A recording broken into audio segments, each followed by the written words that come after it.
projects that diversify our export markets so we rely less on the United States. Breaking news this morning, China is warning other countries from making any trade deals with the United States. That Canada has relied on since the end of the Second World War, a system that, while not perfect, has helped to deliver prosperity for our country for decades, is over. Wars in the world are no longer fought with tanks, but with pipes, energy pipes. Oil and natural gas have become a more powerful diplomatic weapon than conventional weapons. Maps are being redrawn not with tanks but with LNG ships. Canada's recent landing in Asia with LNG, fed up with Trump tariffs, represents a critical shift.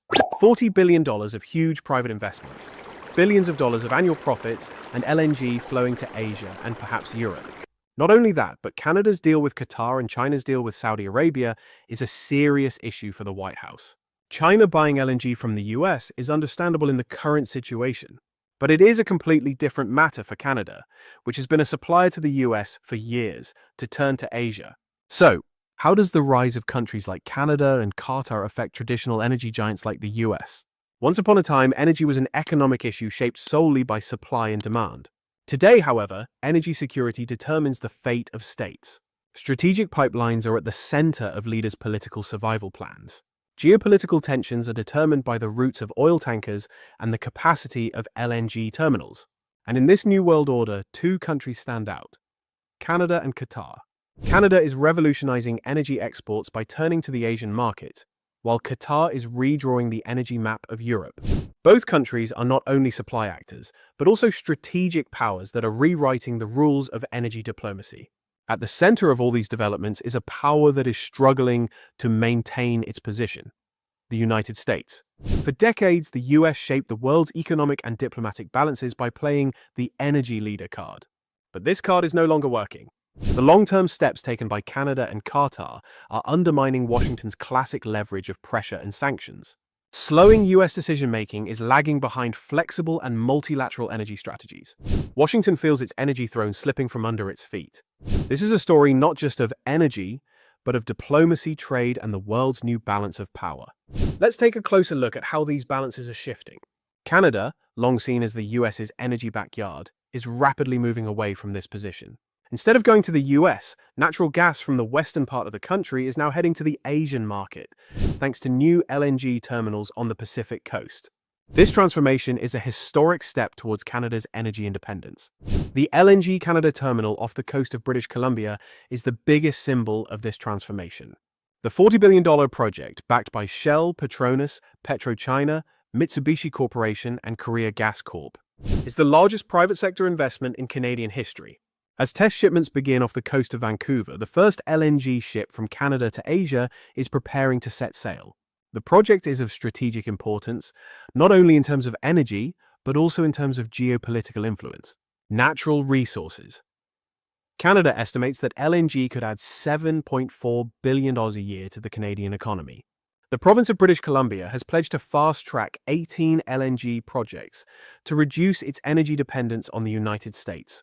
While the federal government is providing hundreds of millions of dollars in support for new projects such as Cedar LNG, parties, especially the Conservatives, argue that the approval processes should be accelerated. Former Liberal Party MP Martha Hall Findlay welcomes policies that combine energy regulation with economic growth, saying that long-standing frustrations for producers in Western Canada have been replaced with hope. But overshadowing this growth story are environmental concerns.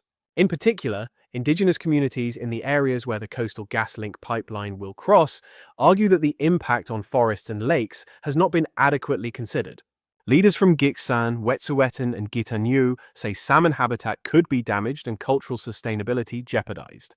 In contrast, some indigenous communities, such as the Haisla Nation, see the projects as an economic opportunity and are preparing to form partnerships and build their own LNG terminals. This highlights the complexity of energy investments in Canada, not only economically, but also socially and culturally.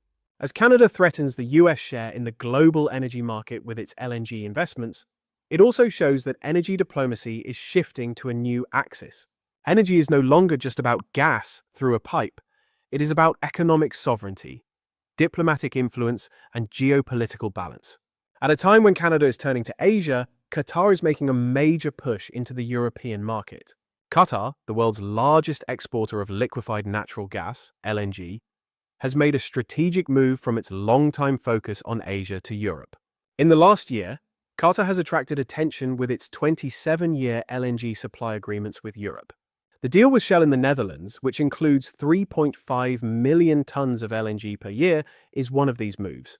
A similar deal with France's energy giant Total Energies in the same period shows that Europe is trying to close the supply gap left by Russia with Qatar. Qatari Energy Minister Saad Al-Kaabi said that these long-term agreements aim to support Europe's energy security and strengthen Qatar's position as a reliable supplier. But they also entail long-term fossil fuel dependence, which could conflict with the EU's goal of net zero emissions by 2050.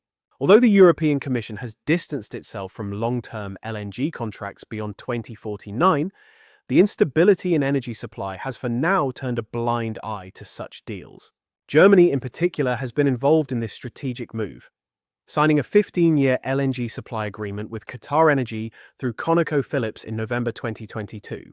According to energy analysts, European buyers have so far signed LNG supply deals totaling 27 million tons extending into the 2030s, of which 9 million tons come from Qatar.